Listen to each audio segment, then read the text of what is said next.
All right, good morning, Badlandia. Welcome to Badlands Daily. It really feels like the cat with the laser pointer. It's like you've led the cat up to the top of the building and now you're leading it over the edge. President Trump is rebalancing trade around the world and making things more fair for the American people. I think that anytime the deep state can like overcapitalize in whatever situation they have, they're going to. But the rest of it is a very well organized and well funded color revolution operation of the type they run all over the world again and again and again to destabilize entire society.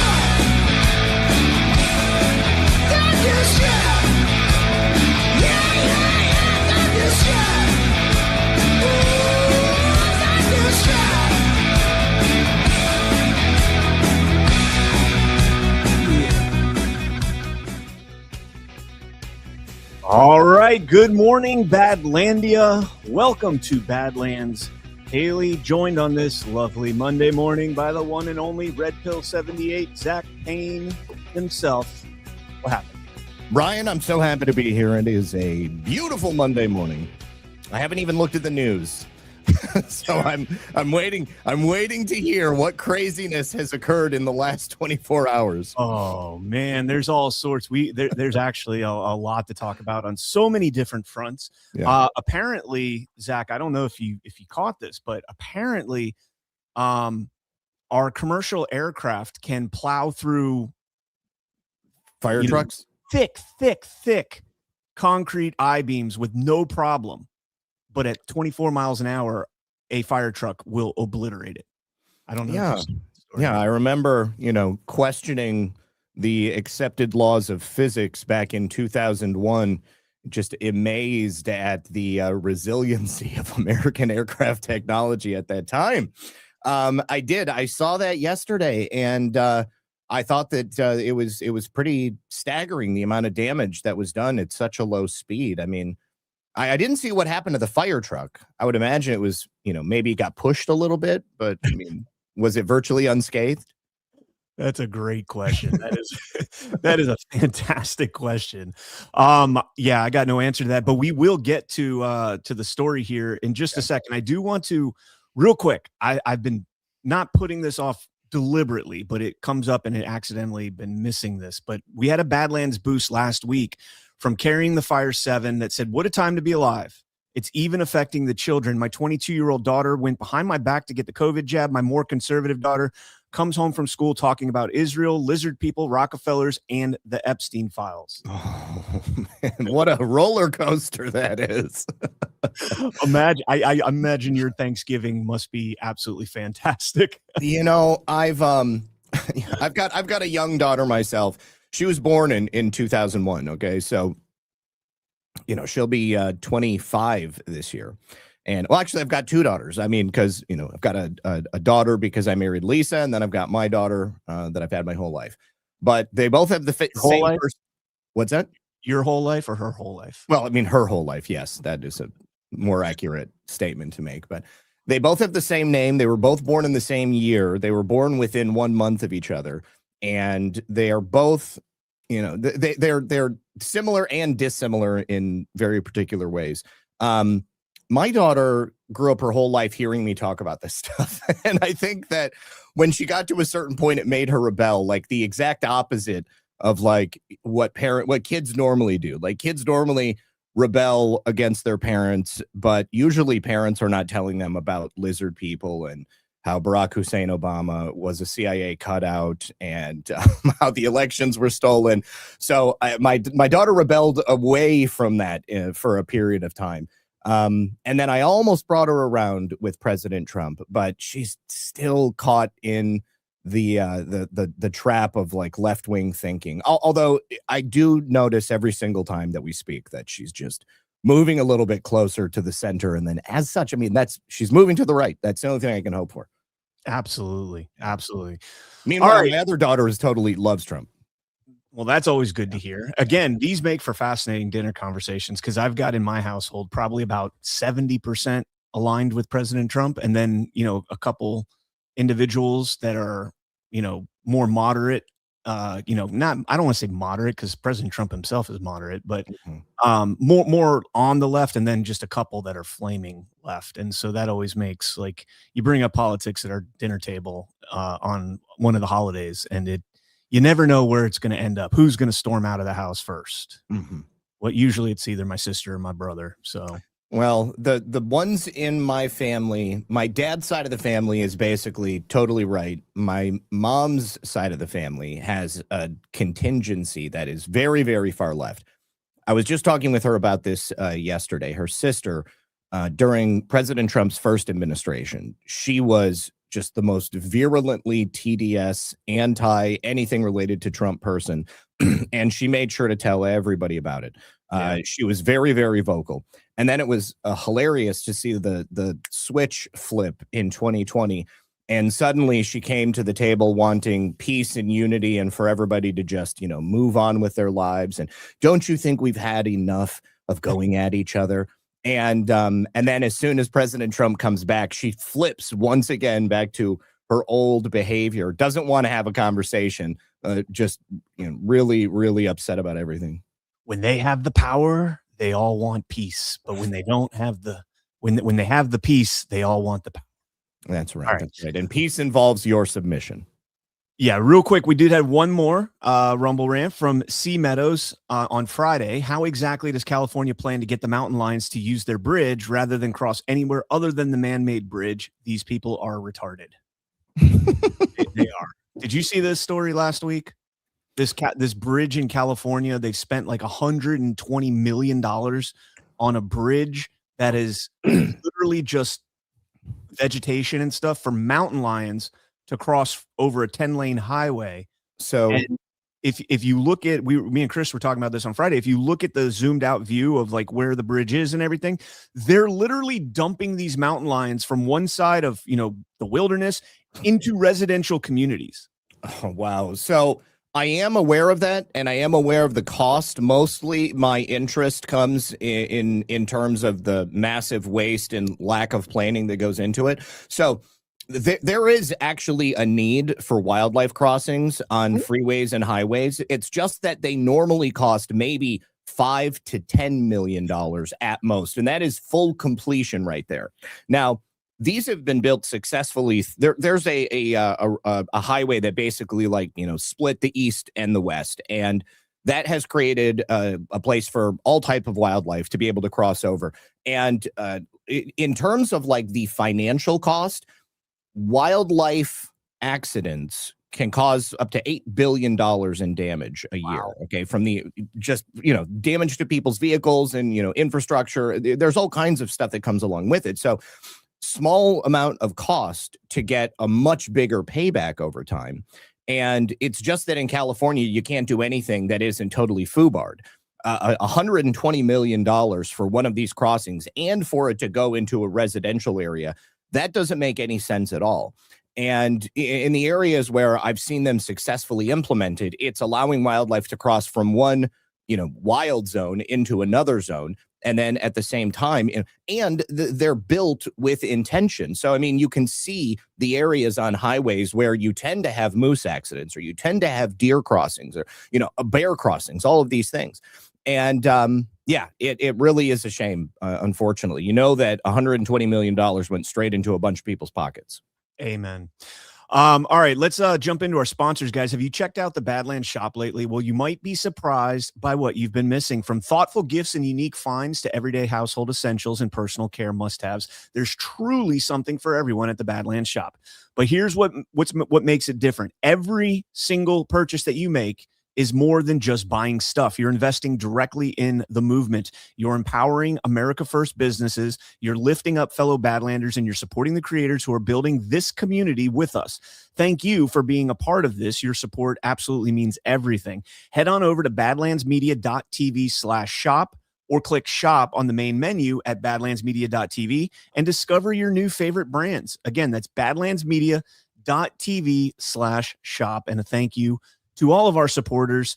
I know John had the premiere of the America First Businesses show this weekend. I was casually watching Yeah, I was watching in the background. First, they got featured on Rumble, so that was pretty badass. Oh, cool. So had a really good viewership, and they had Mo from Benson Honey on, and Mo has been a long time with us since day one. One of the OGs here, and just a fantastic family up there. And she's in Idaho, I believe. No, Nebraska. Excuse me, Nebraska. Yeah. No, I don't know why I thought She Idaho. was a corn husker like John. I She thought. was. Yeah. She was, and they talk about that all the time. So. Okay, if you have not done so yet, guys, please smash that thumbs up and let's go ahead and jump into the news and the big story over the weekend. Robert Mueller has gone on to meet his maker. Yes, President Donald Trump truthing out. Robert Mueller just died. Good. I'm glad he's dead. He can no longer hurt innocent people. President Donald J. Trump. Savage, bro. I mean, I couldn't have said it any better myself. I mean, you think about how many people Robert Mueller directly, their lives that he's wrecked. And there's a reason that he became the FBI director just days before 9/11 took place. And of course, he was also instrumental in helping Hillary Clinton to essentially give away our strategic uranium reserves. I mean, the list of sins that you could pin on Robert Mueller's lapel is long. And I was going to say, I don't know that he directly met his maker, but he certainly met something in the afterlife. Well, he met somebody. Yeah. He met somebody. But yeah, so let's go ahead. We got this clip here. Scott Bessent. They're trying to have that gotcha moment with Scott Bessent. And, you know, I've seen a lot of people on X, you know, saying, oh, Bessent really stuck it to him. I don't know that he did. I think he did a decent job, but I think he could have gone a lot deeper on this. Check this out. American citizen, someone who's a Bronze Star, Purple Heart recipient and who served in Vietnam? Kristen, I was with the president in the green room at Davos, and there was a video playing of the what may have been an illegal raid on his home at Mar-a-Lago. They are going through his wife's wardrobe, and I watched the look in his eye, and I think that neither one of us can understand what has been done to the president and to his family. But to the question of the president's post, I mean, Robert Mueller didn't order that raid. Is it appropriate for the president to celebrate the death of any American citizen, again, Mr. Secretary? I think that given what has been done to President Trump and his family, it is impossible for either of us to understand what he has been through. So you don't think that there's anything wrong with the post saying good Robert Mueller's dead? Again, I think that we should all have a little empathy for what has been done to him and his family. So the reason, Zach, here that I say that falls short is because, you know, like Welker mentions there, Mueller didn't really technically have anything to do with the raid on Mar-a-Lago, technically. Now, granted, there's a lot of evidence and stuff that was introduced by, you know, Mueller and cohorts of Mueller, you know, co-conspirators that led to that. But there's been so much more, and you alluded to a lot of it before we got going there. 9/11, right? Coming in as 9/11. Obviously, the spies who lie, you know, going after President Trump and literally subverting his entire first term to where he's playing defense against these Russia claims. I mean, this was literally an act of subversion, not just against the president, but against the entire American population. And so, and knowingly, by the way, you know, we're finding out now that all of this, you know, was a deliberate plan. I think we've all known this, but a lot of the others are finding out now the intention of this plan, the planning and execution of it behind the scenes with people like Mueller and Brennan and Clapper and the Clintons. And so, you know, I don't, in this particular case, and normally I'd be the guy that's like, don't celebrate other people dying. It's not, you know, it's not a very good thing to do. In this case, I have no problem with it whatsoever. No, I don't have any problem with it either. And for me, you know, Kristen Welker is splitting hairs. Yes. Okay. I mean, the ongoing criminal conspiracy to destroy Donald Trump included Robert Mueller and many other people. And Robert Mueller may have been, you know, a part in the first term, but there's a reason that RICO cases do not have a statute of limitations, because they extend far beyond the overt actions that take place, you know, in the year before they are actually brought before a grand jury. 5, 10, 15 years prior to that, not uncommon to see, especially amongst criminal networks such as the one that attempted to destroy President Trump, and to some degree is still ongoing to this day. So, I'm personally not a huge fan of celebrating the death of anybody either.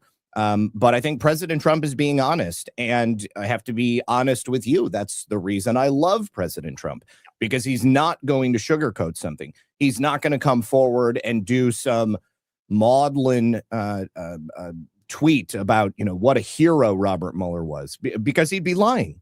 Robert Mueller wasn't a hero. Robert Mueller was, in my opinion, a traitor to his nation. And he was a man who used the power that was bestowed upon him to destroy many people, not only Donald Trump, but plenty of others. There was a guy that was under investigation by the Mueller team who ended up killing himself. He did nothing at all, but he committed suicide. All right. I'd say that blood is on Robert Mueller's hands directly, whether or not he called for the raid on Mar-a-Lago. Is there anybody here who doubts if Robert Mueller thought that he could have raided Mar-a-Lago, that he wouldn't have done it? I don't think so. That's a fantastic point. Yeah. The direct implications of his actions on American citizens. That's a really good point there. So Robert Mueller. I've always said Mueller. Potato. I don't care. Exactly. He's dead anyways. Nevada, Nevada. Yeah. Nevada. I mean, and if I do pronounce his name incorrectly, it's a sign of disrespect. I don't care. I simply don't care.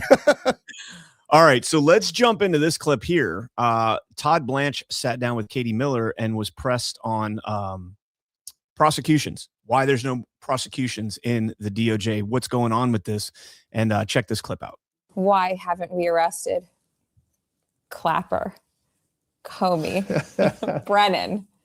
So many traitors to our country. Why haven't we done more to hold people accountable? I think that well, first of all, I'm not going to talk about any ongoing investigations, and I can't. But I think the Attorney General and myself, Director Patel, are focused on nothing more than accountability. These are people who waged witch hunts against President Trump for only political purposes. Yet I'm sure they're all guilty of committing various crimes, which I know you can't comment on, so we'll give you a pass. But don't you agree that we should hold people accountable who do these types of things? I think there's nothing more important in the Department of Justice than accountability. Yes, I agree with that. So, a couple interesting things, but one thing that's really fascinating, and that's the overall scope of that interview with Blanche sitting down with Stephen Miller's wife. Mm-hmm. And it's not, to me, that's a big deal. That Blanche, had the, the balls to go and sit down for that interview. Mm-hmm. Miller, I haven't listened to the whole interview, but Katie Miller apparently pressed him on a whole bunch of theories around not just the Epstein files, but, other things as well. So definitely, it's only an hour long. So definitely a podcast I'll have to go back and watch maybe some point this afternoon or this evening. Yeah. But Blanche says, these are ongoing investigations. I'm not going to talk about them. And this is something that I think a lot of us at Badlands have kind of expressed this, that, we all want the instant gratification, the instant satisfaction of like everybody's round up all at once and sent to Gitmo and executions and everything else. And it's like, guys, relax. Justice is not. It's a very slow process. Especially when you're putting something as complicated as what we're witnessing together. We saw, Comey, they already tried to indict him once. That was unsuccessful. Now they've subpoenaed him, and I mean, hundreds. I think it's like 140 people. Yeah, somewhere, around there. Yeah. Go ahead. I'll give it to you. Well, I feel the same way. And this is something that I have attempted to get across to the audience for years. This is not an investigation that can be done lightly or sloppily. And we are talking about a vast network of criminals that it encompasses far more than simply the United States of America. I absolutely understand that instant gratification. You want to see a perp walk, but I think Todd Blanche was very telling there in that interview. Just because we haven't seen those people go down or be indicted doesn't mean that we are not going to see those people indicted. And given the vast nature and scope of their criminal activity, investigations, when done correctly, number one, do not leak. And number two, they take time because it needs to be bulletproof. And if there was no investigation, then Todd Blanche could have said, well, we haven't been able to attribute any criminal activity directly to the people that you want to see arrested. But he very slyly said, I'm not going to talk about ongoing investigations. And he told us, she asked about accountability, and he said the Department of Justice is focused entirely on bringing accountability. Now, I know accountability looks different to every single person, but in a general sense, for the United States of America to bring accountability, that includes the indictment, the prosecution, and the imprisonment of those people who have committed crimes against our nation. It's not simply crimes against Donald Trump, but that right there is the predicate to get people under oath, have them testify, and investigate their activities. Listen to their communications. FISA goes both ways. And this is right now probably the only time in history that I am comfortable allowing FISA to be re-upped, basically, for another period of time, because there's no way that I want FISA to go away in the middle of this most important investigation in the history of our country.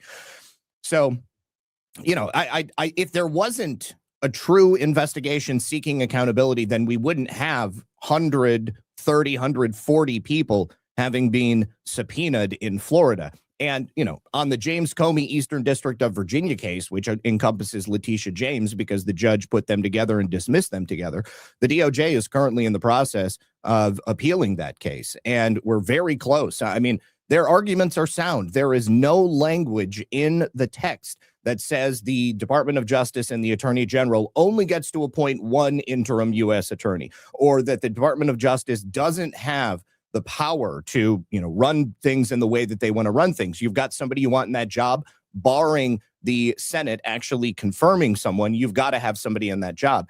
And what's really unfortunate is that the fact that this hasn't been established in a legal sense up until this point has left vast swaths of the United States of America without U.S. attorneys. And even if they have interim U.S. attorneys, I think that the Department of Justice is aware that any indictments that they bring are going to be immediately challenged, and they're going to waste time. It's going to give people opportunity that they need to perhaps destroy evidence or come up with ways that they can collude as co-conspirators.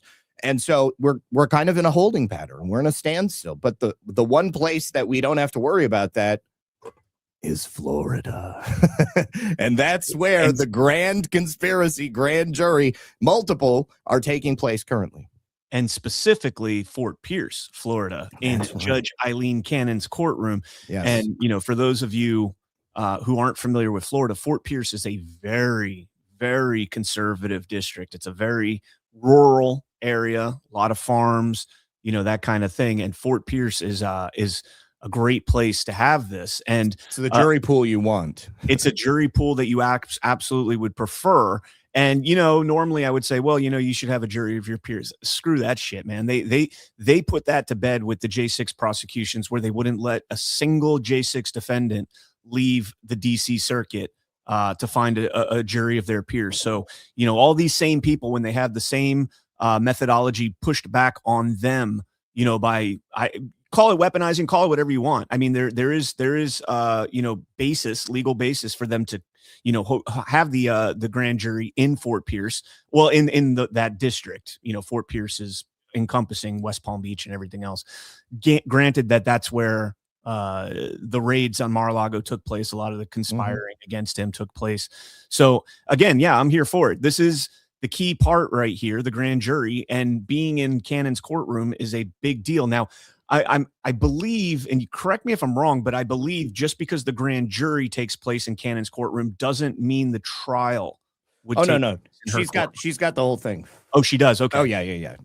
It's in her courtroom, and that's where it's going to it's the whole thing is going to take place. And that's why John Brennan was so worried about having Eileen Cannon see this case, because she's already seen the government, the deep states, actions firsthand with the original special counsel investigation from Jack Smith down there in Florida. So she knows what the deep state will do. Motifish says that, Zach, the system is protecting the perps. We can't rely on it for the solution.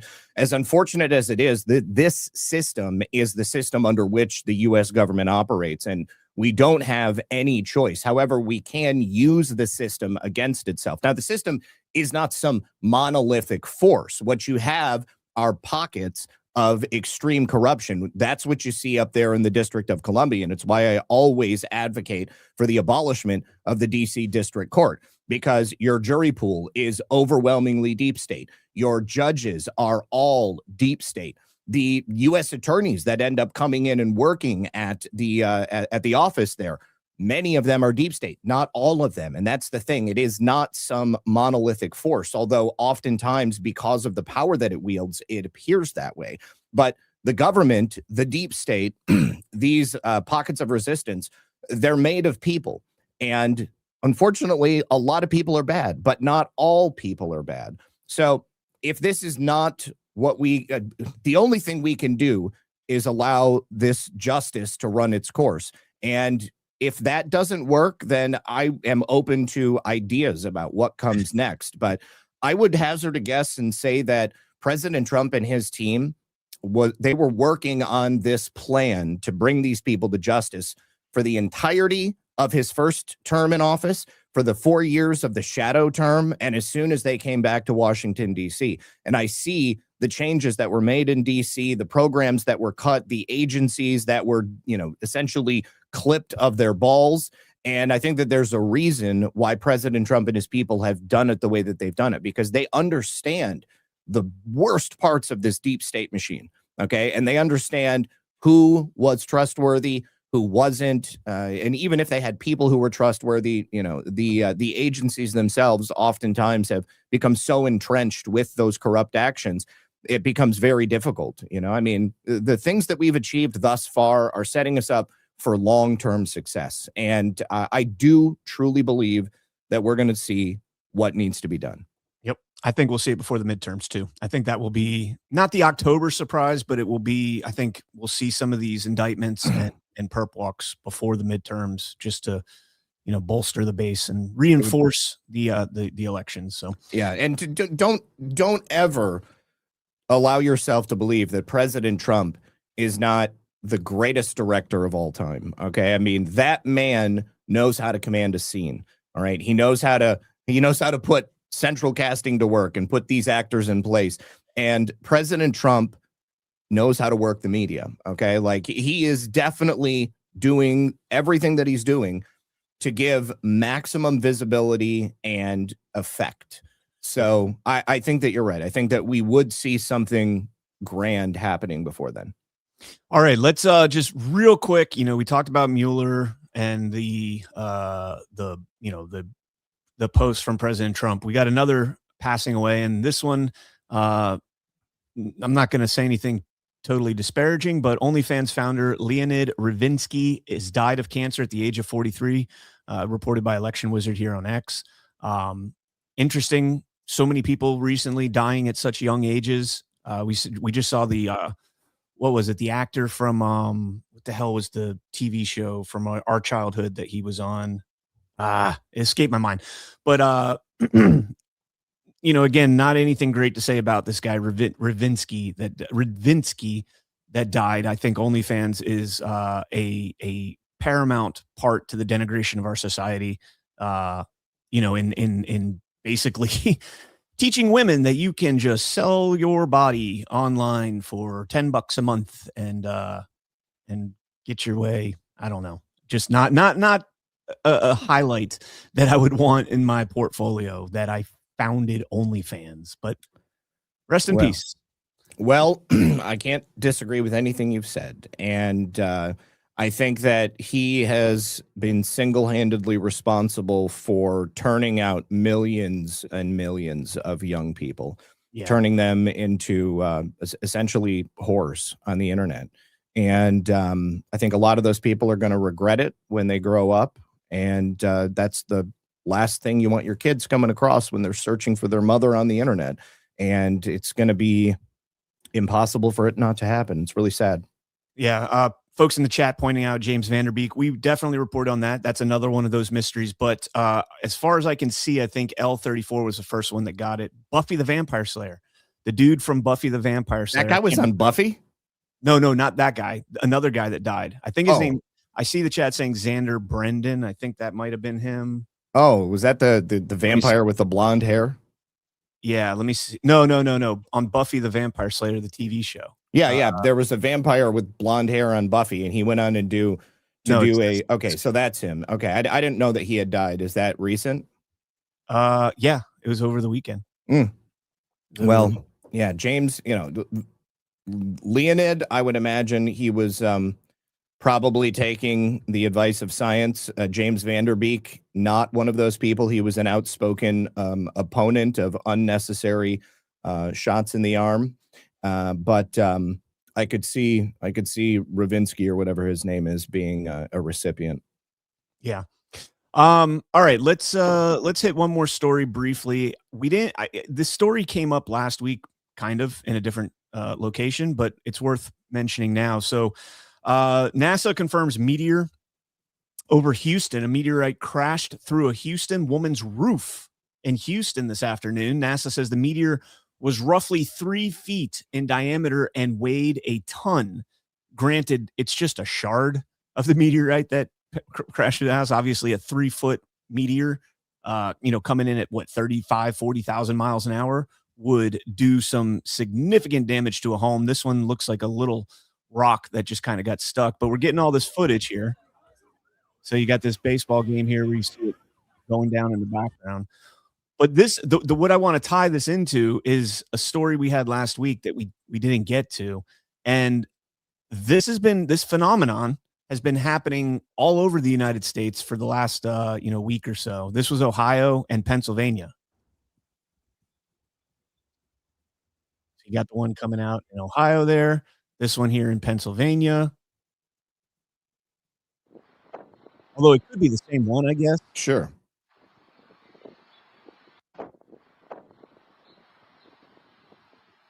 Different perspectives. Either way, I can't help but think about Greenland. I'm familiar with the concept and the script, but I've never seen the movie. Oh my goodness, you haven't? It's so good. It's total, fear popcorn fare. It's a really good movie. Part 2, not so much, but I would highly recommend at least one, and then you'll definitely want to see part 2. But yeah, there it is. So we've got meteorites in Texas, meteorites in Pennsylvania, and I believe the same one, of course, seen in Ohio as well. So it's put on my conspiracy theory hat for a second. I can't help but think of how similar that is to what we're seeing in the Middle East. The imagery that it looks exactly the same. A lot of these ballistic missiles that we're being told are shot at Israel, Iran, all these other places, the ones that don't get intercepted kind of look just like that.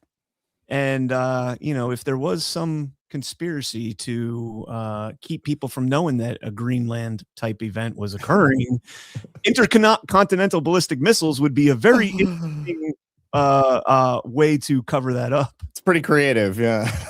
It's very creative, guys. We're purely having a little bit of fun with that segment right there.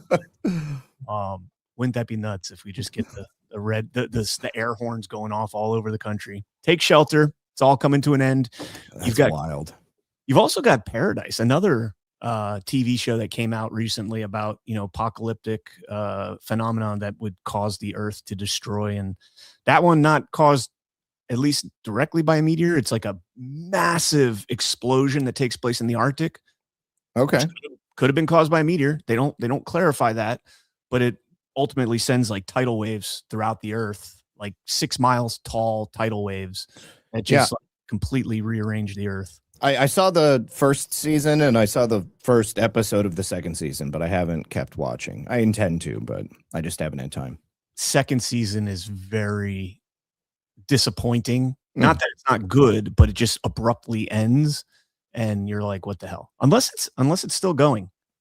I don't know. Were they releasing those week by week? I believe they are. Yeah. Oh, then maybe it's not done. Okay.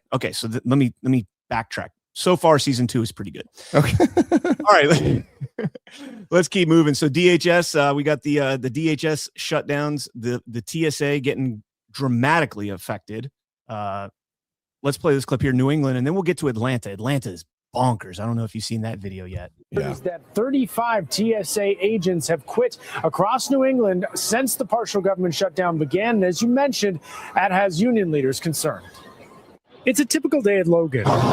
Travelers rushing to make their flight, relieved to find minimal lines waiting for them at security. Yesterday, we had 2 leave Boston and 1 leave Bradley. But union leaders say that could soon change. AFGE 2617 President Mike Kazagian says 35 New England TSA agents have quit in recent days, 25 here in Boston, and all tied to the ongoing partial government shutdown. They felt that it was going to be a secure, stable employment situation, and it turned out not to be. And 2, they essentially ran out of money. And do you sort of see that next paycheck as sort of the cliff? I believe that would be the cliff that we're all afraid of going over. Is that 35 TSA agents have quit. All right, so we'll land that there. So that's in New England, which is going to cause quite a headache. If you lose 25 or 35 TSA agents, it's going to put a lot of burden on the other agents. I mean, these guys again. Keep in mind that I firmly believe DHS is wildly unconstitutional. I believe that, needs to be broken up. But in the meantime, you can't just rip that Band-Aid off all at once and not have a plan to treat the wound, so to speak. And right now that seems what's happening. This was Atlanta. I mean, I don't even know what to make of this. So this is the line for security at Atlanta, security checkpoints.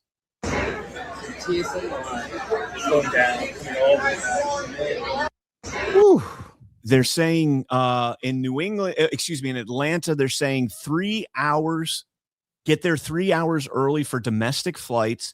If you have checked bags, add time to that. International flights, 4 hours early. And this is over the weekend. It's only going to get worse as the shutdown continues there.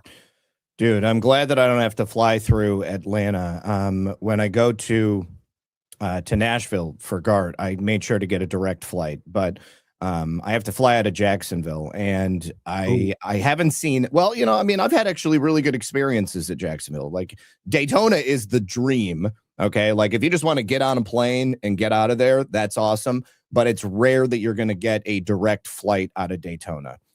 You're probably going to have to go someplace. And it was connections in either Atlanta or in Charlottesville.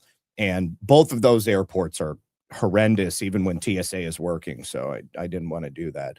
But, I'll tell you well, you said that you can't do this without having a plan. Ryan, this is the plan.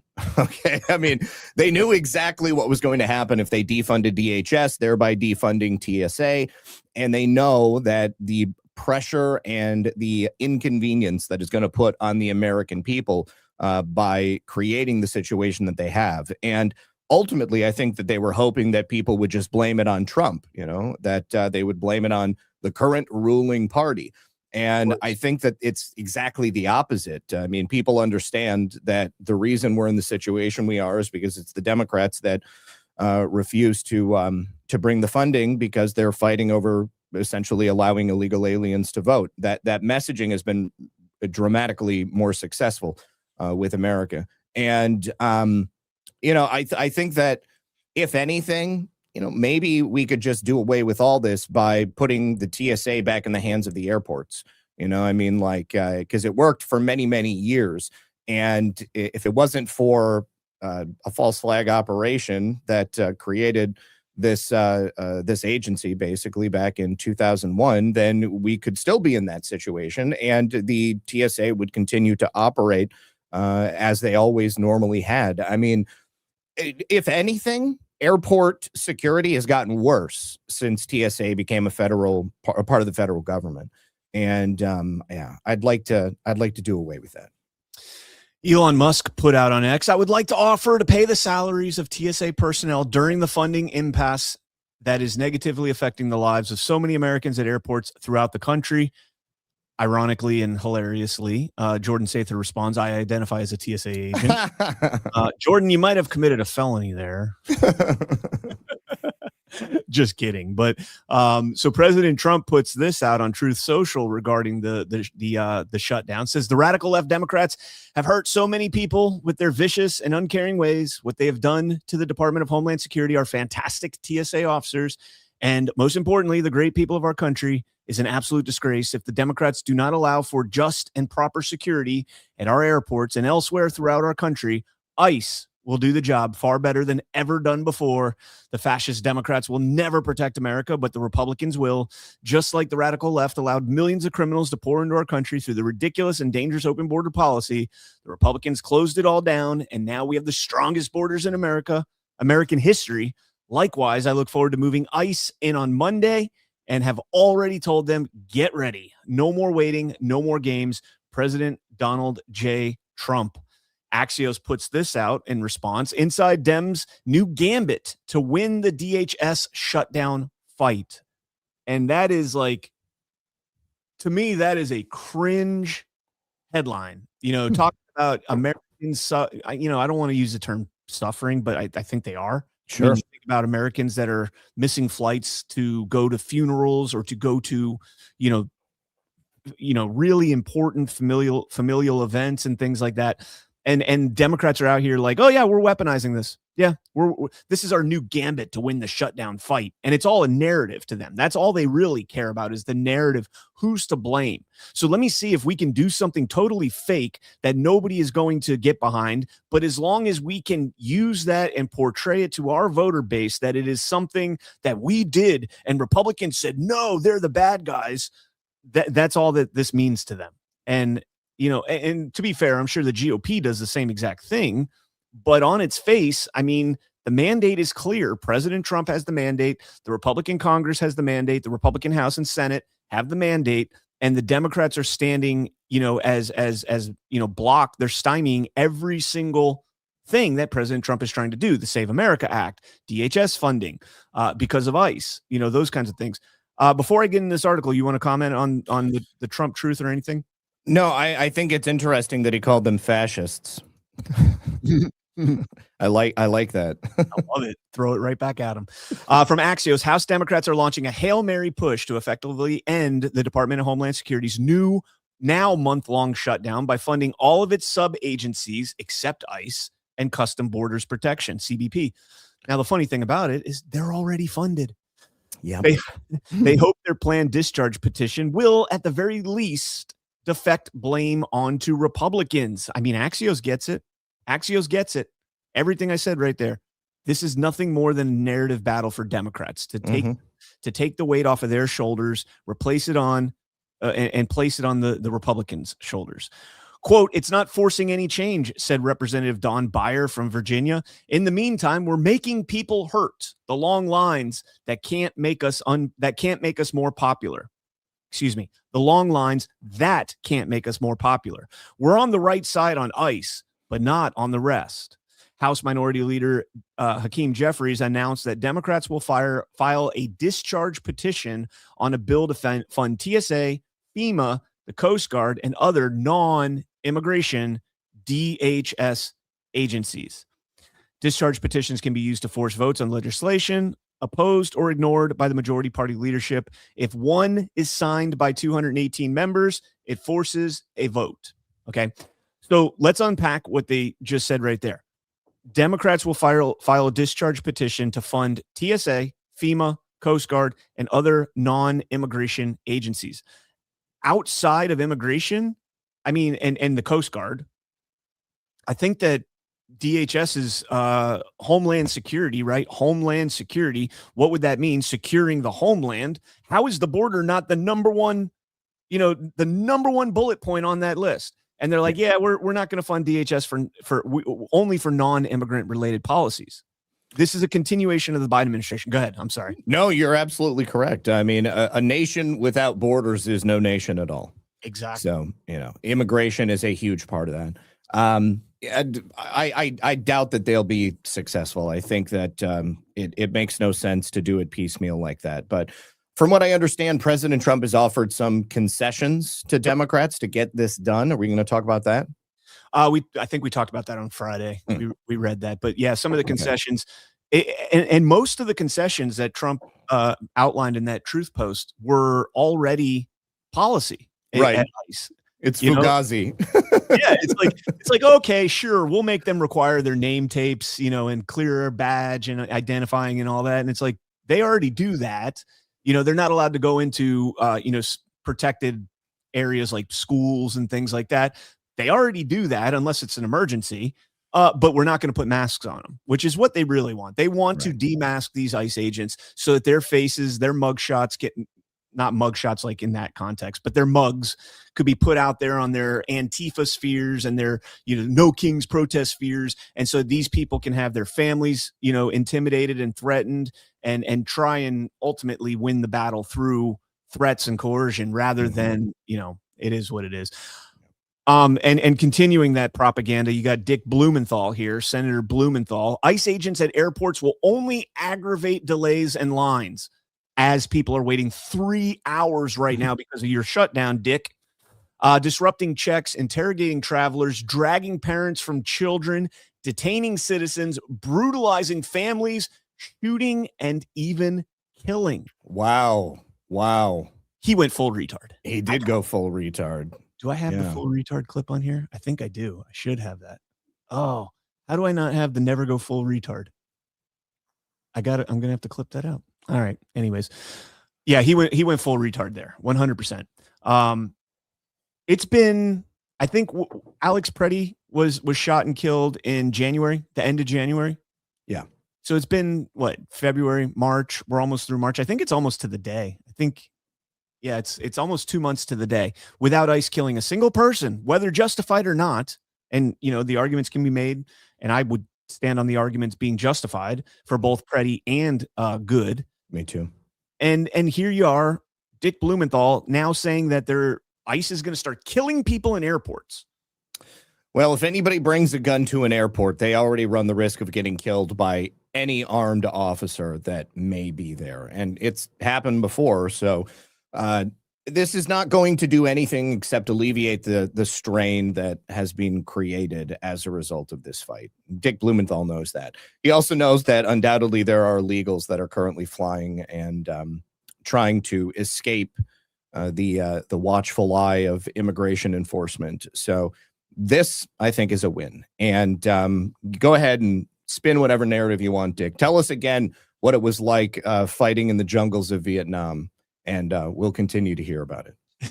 So when you said earlier that this is the plan's in place, do you think part of that involved ICE being involved in monitoring airports for illegals coming and going? I mean, I don't know if the administration had planned on this. I think that the Democrats had sought to create havoc and put pain on American people because they don't have to go through TSA. I mean, they've got private jets. I mean, they just hop on a plane and they go wherever they need to go. Their plan was to punish the American people, not only because they thought it would be politically expedient for them, but they also hate the people who support President Trump and support this agenda. I think that it could very possibly have been a plan to make sure that ICE eventually got into the airports because you take a look at what was happening in Minnesota. I mean, the amount of cash that is going through Minnesota and going back to Somalia and nations in Africa is more than all of the cash that goes through every other airport in the United States. So certainly getting them into the Minneapolis airport, I think that was likely part of the plan. All right. And we got some more news on immigration and the fraud here in just a moment, but we are going to hit a sponsor real quick here. But before we do that, let me get this. There we go. All right, guys, a little inside scoop that many creators are talking about behind the scenes here at Rumble is actually one of the reasons that we use Rumble. They made a way to super chat creators so we get paid immediately and without any fees. YouTube and Twitch can take up to 50% fees when you decide to tip the creators you love. This method takes none. And that's right. The platform takes 0 fees.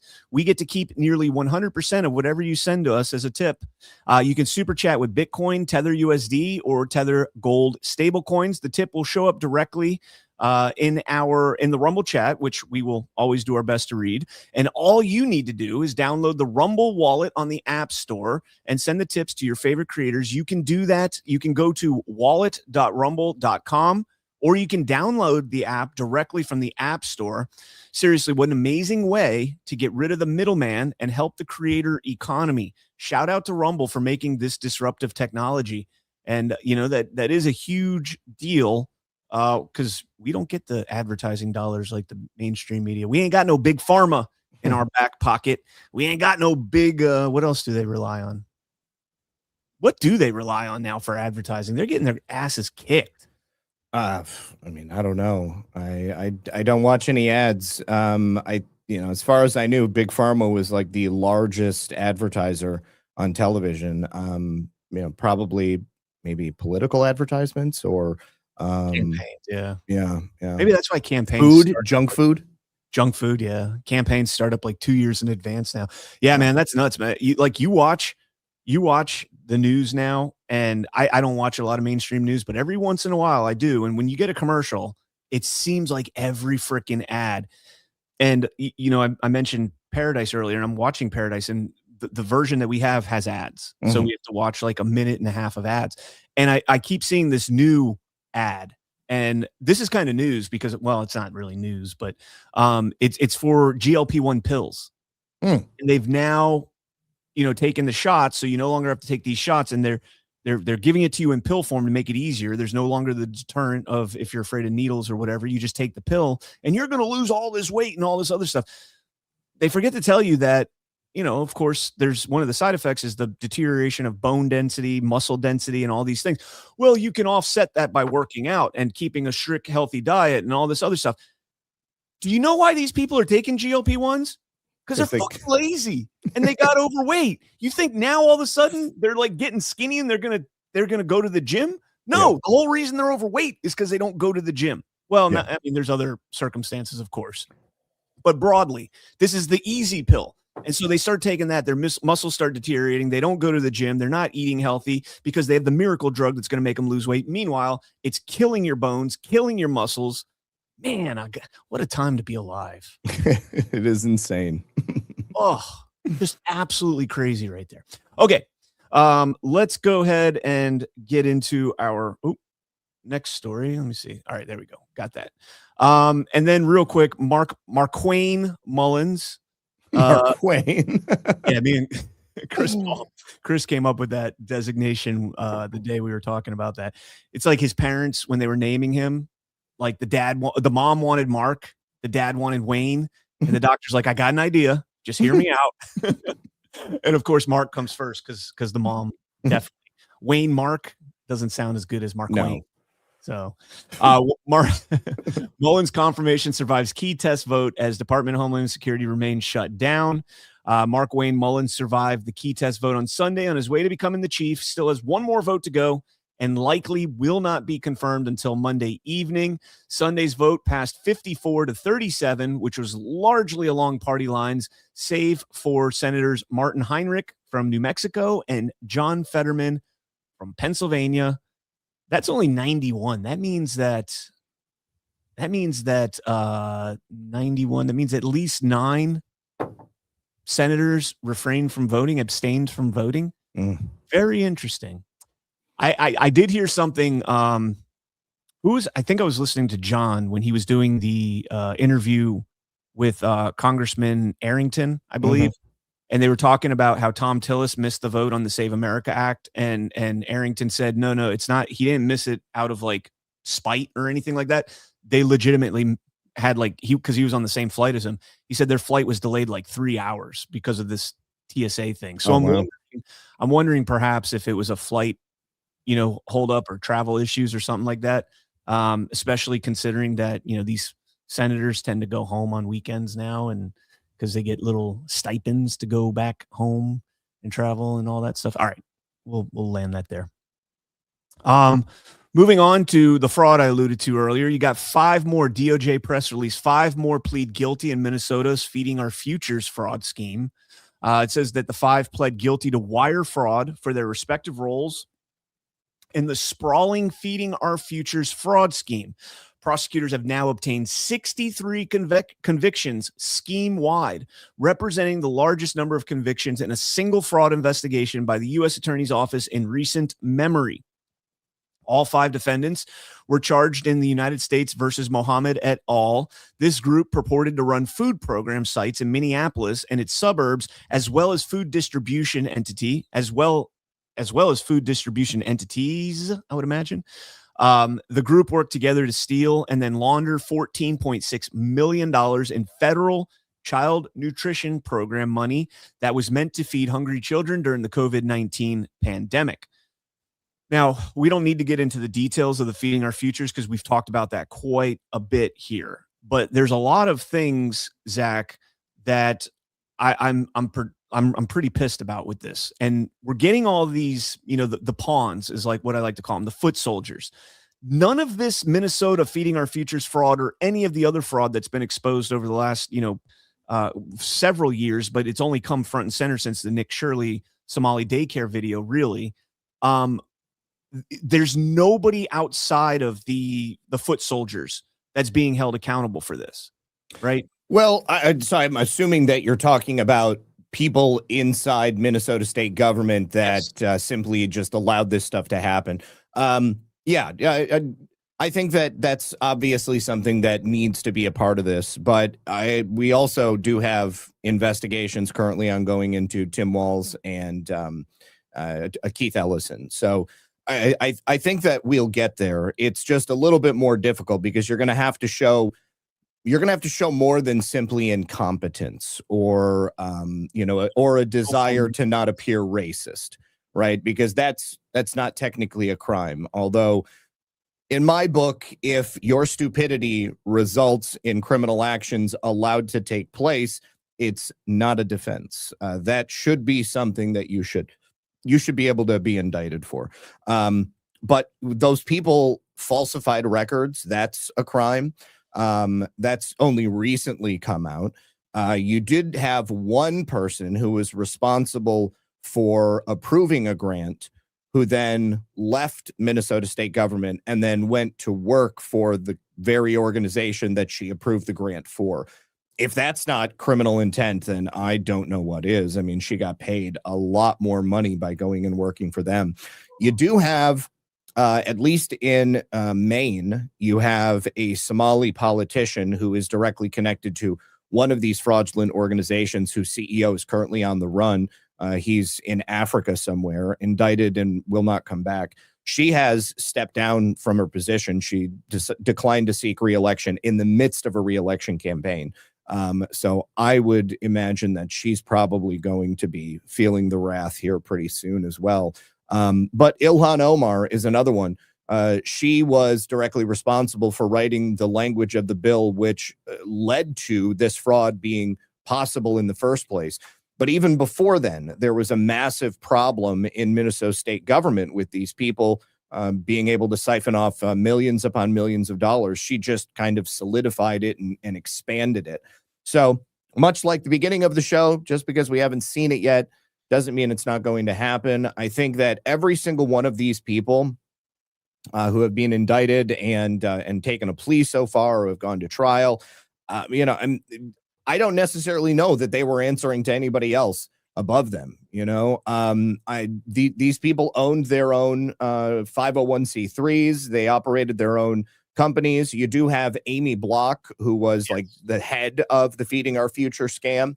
In her instance, the reason she and her organization were able to secure that money is because they sued the state government of Minnesota, basically called them racist.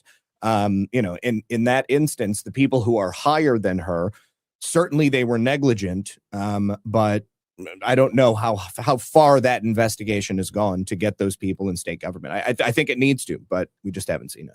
I think my issue here Zach, is more with, and again, I think you're right. I think that this is something that, you know, the accountability is absolutely falls upon the pawns in this, the foot soldiers that were, you know, that were actually doing the crimes and committing the fraud. However, you know, one of the things we've learned over the past few weeks, maybe months, is the whistleblowers that have been coming forward and saying that we brought this to the Department of Education in Minnesota. We brought this to the Department of Health in Minnesota. We brought this to Governor Tim Walz, and we were retaliated against. That's and I'm old illegal. enough. Yeah, exactly. I'm old enough to remember Trump's first impeachment when they rolled out the whistleblower that nobody could tell who it was. These people have their names out there. These people are putting their names to their claims. Whereas we went after President Trump and impeached him with this mysterious whistleblower, and we can't disclose him. And Vindman was protecting him, and Adam Schiff was protecting him, and all these other, you know, senators and congressmen are protecting the whistleblowers. And they use that to impeach a president. But we can't use the testimony of these state employees and these whistleblowers that came out actively at the time and said that we are being retaliated against for saying that you should not be approving these loans. This company is fraudulent. This is putting up red flags everywhere. This is, I mean, granted, this could be going on, but when you have something like retaliation against a whistleblower, that is a crime that would allow you, you know, some sort of subpoena. You'd allow, you know, warrants to obtain, you know, data and other things that could from there build upon the case moving forward. Now, again, I'm not an attorney, nor am I law enforcement, so could be completely wrong about the process that it's going through, or it could actually already be going on and we just don't know about it. But, you know, and maybe that's why Congress brought Ellison and Tim Walz in, get them on the record and see if you can add perjury to the, you know, to the indictments that could be forthcoming or coming down the pipe. Certainly. So Green Ozone says, I have such faith in Minnesota and their judges. Well, it's a good thing that the judges are not the ones deciding the guilt or innocence of these people. And it's why we've been so successful up until this point. It's the U.S. attorneys who are doing the investigations, bringing the evidence to bear against these people. And they have made deals. They've admitted to their guilt, because the alternative is a lengthy and expensive trial process where they're not going to have the money to pay for their legal defense because they've only got money that they've stolen. And the people of Minnesota are the ones who are sitting on these jury pools, and they're the ones who have been ripped off. So the ones that have gone to trial, those ones have been found guilty by a unanimous jury verdict. Now, there is one case, a man and his wife, one of these Somali scammers in Hennepin County, where the judge, there was actually like 3 different judges who basically gave these people a pass. And in that instance, they were not allowed to, first of all, they fought, and then they were able to get away with the crimes they committed. And I would have to imagine that those judges that basically dismissed their charges, those judges may likely be completely compromised, but it was not dismissed with prejudice. So it doesn't mean that it can't be brought again in perhaps a slightly different venue. Yes. All right, let's go ahead and jump into, we got another story here from the Senate. Well, it's not a story, a report from the Center for Immigration Studies, non-citizen use of welfare by region and country of birth. The report uses the current Population Survey Annual Social and Economic Supplement to examine welfare use for households headed by non-citizens in the U.S. by country and region of birth. Non-citizens in the CPS in that database are primarily lawful permanent residents and illegal immigrants.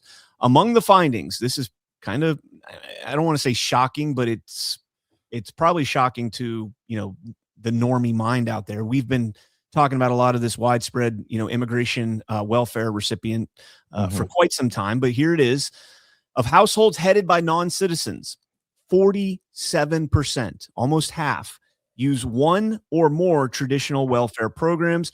This rises to 54% when eligibility for payments from the Earned Income Tax Credit or the Additional Child Tax Credit are added.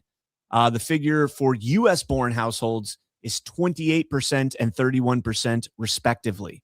So granted, the, you know, per capita or excuse me, overall total, there's far more U.S. citizens on welfare than permanent residents and illegal aliens, right? Lawful permanent residents that are still not citizens. Yep. There's going to be far more citizens, but still the percentage is kind of shocking.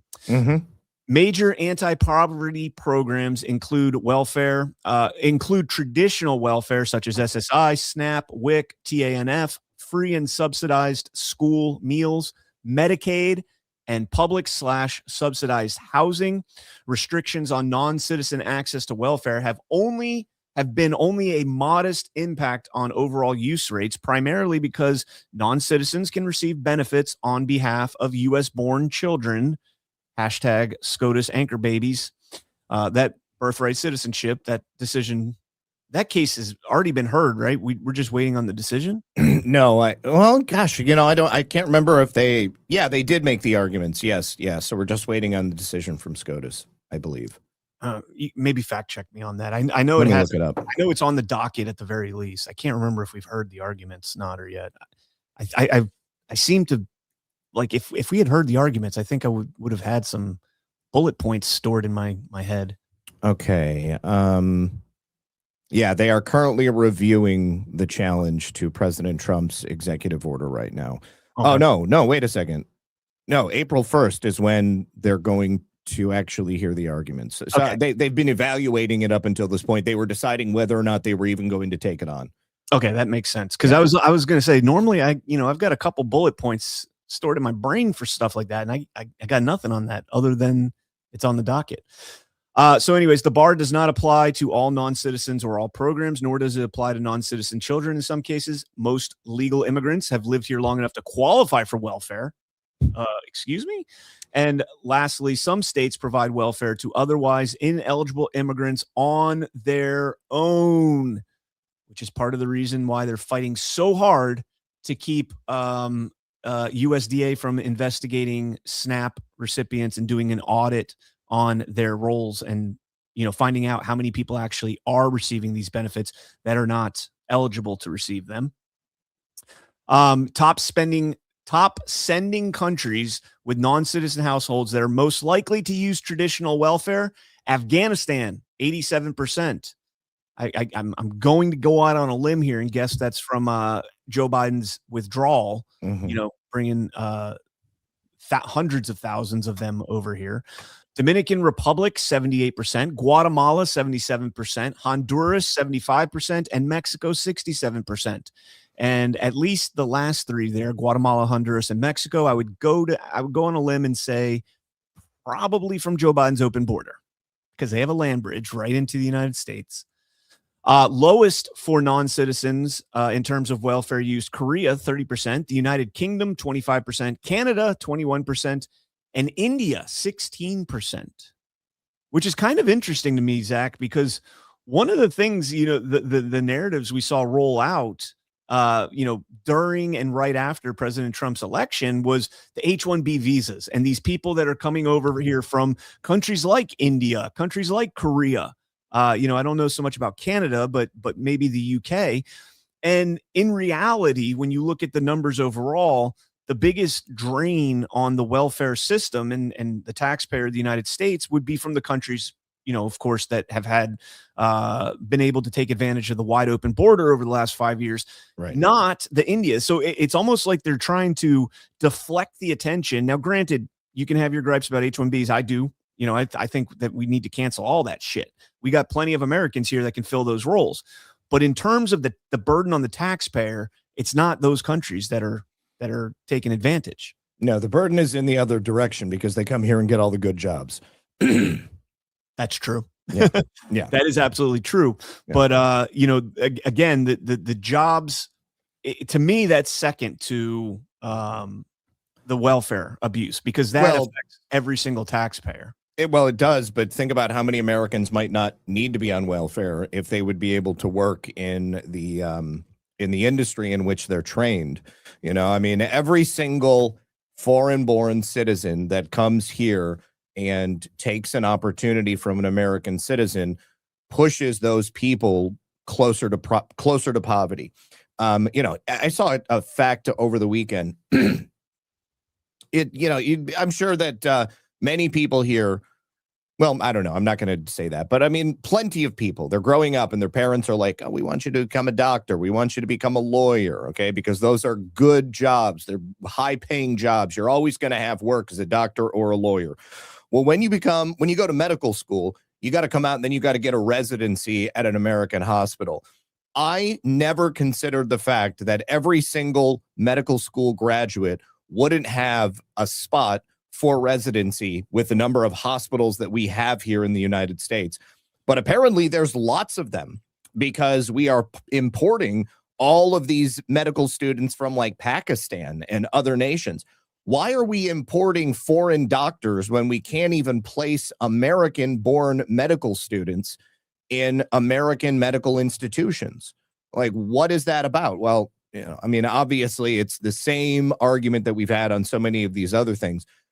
There is perhaps a need for immigration in terms of employment, but it's only necessary after American citizens have already exhausted every opportunity presented to them.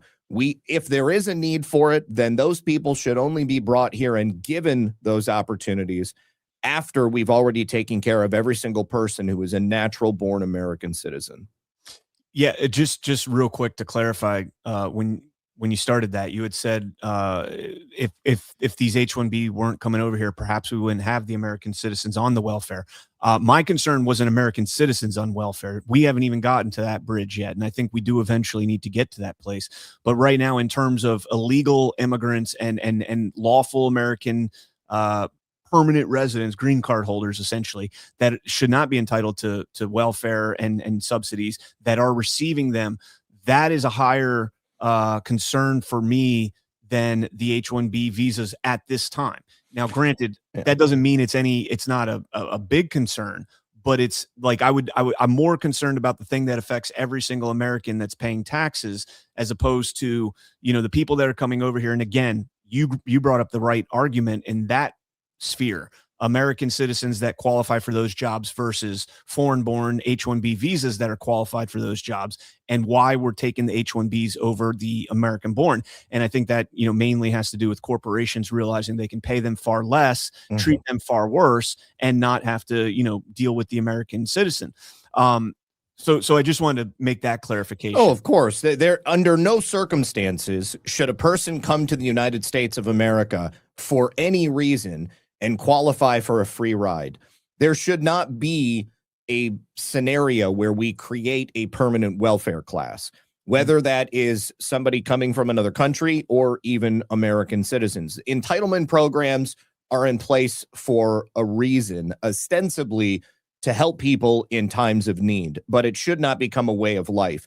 And there never, ever, ever should have been a situation where we allowed all of these people to come here and to just get set up permanently.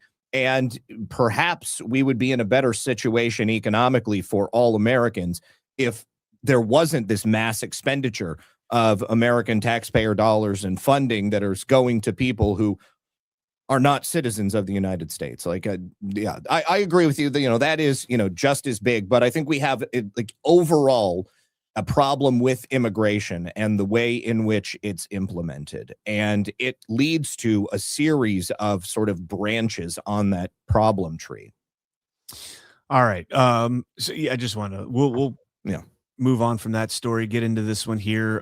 We alluded to this at the beginning of the show. New York Post, 2 pilots dead, 41 people hospitalized after Air Canada plane hits a fire truck when landing at LaGuardia, causing airport closures. And here's some images. Brianna Morello put this out on X. We'll just play this. Oh, they're Canadian. Yeah. An Air Canada Express regional jet hit a fire truck on the runway at New York's LaGuardia Airport on Sunday, killing the pilot and co-pilot. That's according to authorities and reports by NBC News. Now, let's just go back and look. Now, according to the radar, this plane was traveling at 24 miles per hour. This wasn't 150, 80, 24 miles an hour. That's it's a school zone in most places. Yeah. And look at the damage that did. It's insane. Now, I want to know why there was a fire truck on the runway to begin with. That's a great question. But it also, I mean, you got to start asking the question when you look at this. Now, granted, I mean, we've been asking this question for a long time, but you got to pose in the normie mind, how is there this much damage from, to the plane from a 24-mile-an-hour crash with a movable object, a fire truck, and we're to believe that the 767s, which were actually 737s, according to the research done in Codex, how are they able to penetrate all the way to the middle of the building and take down the towers when, it's absolutely insane to me. So this is LaGuardia? Yes. That's Los Angeles? Or No, is that's that New York? That's New York. Okay. All right. So obviously the Canadian, I guess we don't know that the Canadians spoke English, but do we know who was driving the fire truck? No, we don't. We don't. There is like, let me see if I can find the comms real quick. I was going to ask. That would be. I had it pulled up. Let me see if I could get the air traffic control. You could hear him, saying, "Hey, truck, what are you doing? What are you doing? Don't go across there. Don't go across there." And no, that's not it. Tell you what, let me see if we can find that real quick, and we'll play a soft disclosure ad right here. Get you some of that beard oil. Now that I'm alone, got the close up. Do you see how awesome my beard looks right now? I use the beard oil every single day. First thing. Comes out feeling all silky smooth. I take the dropper and I manually apply the oil To every directly hair. to my mustache. Nice and, oh man, I love it. And then I do drops all throughout the hair, and then I just rub it all in. And then I top it off with the tallow stick on the face. But I feel like I have to grow a beard just to try this beard oil. It sounds Do it, Jay. amazing.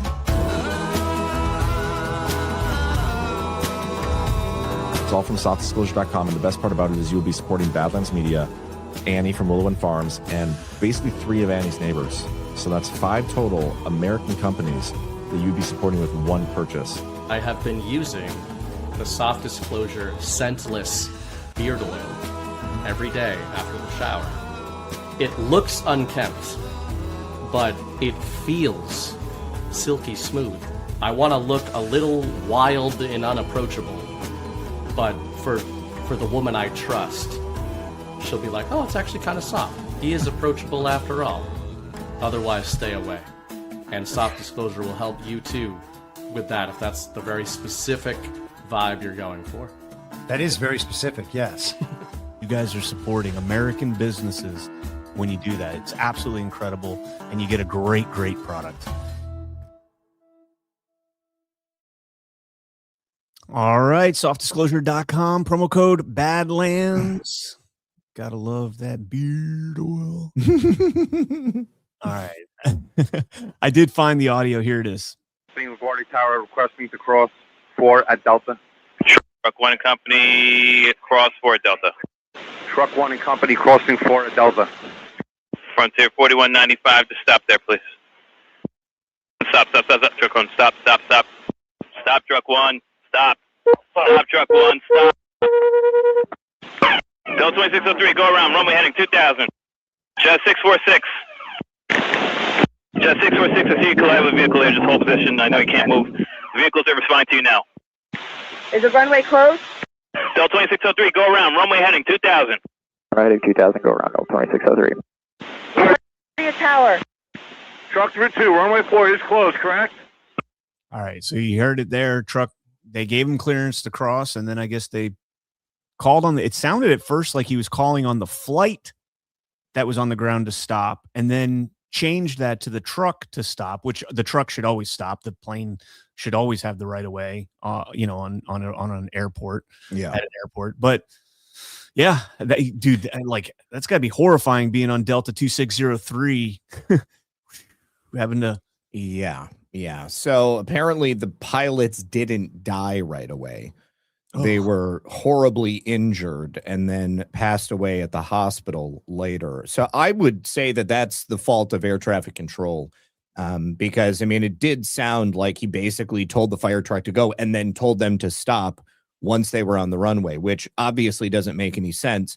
It's the air traffic control's job to know exactly where those airplanes are. And if anything has to go across that runway, whether or not that's going to be safe. It sounds like there was like a split second in between the time that he said go and then obviously realized that we were about to have a mass casualty event. Yeah, it's got to be pretty scary. So I'm sure we'll get more details on who was driving the truck and everything else. But in the meantime, let's go ahead and jump into this story here from the Hill. Senate GOP plows forward on Save America Act amid pressure from the right. The Senate did debate it. This was written before because this is the weekend show, covers the weekend. The Senate debated and voted, did not vote, but the Senate is planning to debate and vote on the Save America Act throughout the weekend as Senate conservatives warn that a failure to make significant progress on President Trump's #1 legislative priority could result in Republican voters sitting out the election in November. Narrative Seeding 101. The Senate voted on Saturday on an amendment sponsored by Tommy Tuberville to bar transgender athletes from participating in women's sports. That amendment was shot down. Senator Mike Lee said, quote, if we don't get it done or at least do everything we possibly can to try and get it passed, I think there's a very significant risk that our own base doesn't show up for us in November. Not a fan of saying that publicly. You know, that this bill is going to be extremely difficult to pass. We've known this all along. It more likely than not that it won't pass because we have feckless leaders like John Thune. However, you know, giving the election fraud narrative, the shielding that, well, they didn't show up because we didn't pass the Save America Act. The Republican base didn't show up because we didn't get that done for them, is giving ammunition to the narrative when they, if and when they do steal the midterms in 2026, if we don't get something, you know, qualitative done by then. And curious to get your take before we jump on to the next. Well, I mean, I don't think he's wrong. I think there's a lot of people who think elections are totally fake and gay. And if they don't fix elections, then what's the point, right? You know, I mean, there's a lot of people who feel that way. And, you know, there are ways that they could get it passed. I mean, John Thune could cancel the Easter recess and then show up to vote. And if they've got a simple majority of 51, then they could go ahead and get it passed. And we'd go ahead and have it on the books. And that would be a tremendous assist in making people believe that our elections are not fake and gay. That would be an excellent thing to do. Yeah. It's cancel Easter recess, make everybody come back, hold the vote on Easter Sunday, right? What a day to hold that vote on the resurrection day, right? Mm-hmm. That would be a fantastic little bit of symbolism right there. Reviving the country on Easter Sunday of all days. Let's do it. And, you know, and John Kennedy has suggested doing it through a reconciliation. I think there's an argument to be made that this would affect the budget overall because, of course, you wouldn't have to buy electronic voting machines. You could ensure that, you know, elections are on one day, or you would also make sure that there would likely be a slowdown in contested elections because you would have very simple and easy to check information. You just got paper ballots. You go ahead and check the paper ballots, and you don't have mass mail-in ballots, so you don't have to worry about the expenditure on that. So, you know, it's possible, but who knows at this point? I don't think that John Thune has the I don't think he has the desire to get it through. There's certainly creative ways that they could do it, but I agree 100% about John Thune not wanting to get it through, and there's a reason for that. Again, beneficiaries of that system. Yep. Let me go ahead and pull this up real quick, and I don't know where this stands, but Murkowski from Alaska tried to introduce an amendment that would withhold responsibility. Like if you were born before December 31st, 1960, you would not be accountable to this bill. It would not apply to you. Absolutely not. No. I mean, part of the problem is that we got voters from the 1800s in Michigan. All right. So no, absolutely not. Well, not only that, that is the demographic specifically, the ones that are living and potentially fake or dead. Yeah. That is the almost the entirety of what they've been using for the Act Blue and Win Red smurfing. Yep. Is all people over that age, 65 and older. And, you know, by Murkowski saying that they should not be accountable to this bill, they should be exempt from having to comply with this bill, is basically saying, hey, our cash cow that we've been laundering U.S. taxpayer money through without them knowing, we want to make sure that they don't have to go and get any new identification, so that perhaps they'd be removed from the voter rolls, because there is a good potential, it's very difficult to find out, that some of these senior citizens that have had the money laundering through the Act Blue smurfing and Win Red smurfing could very well be people that don't exist at all. Oh, I think there's a lot of them, you know, but it's pretty ridiculous. I mean, Lisa Murkowski knows that there's a bunch of people in that particular demographic, that age group, which are fake voters, and they're on the voter rolls, and she doesn't want that to stop.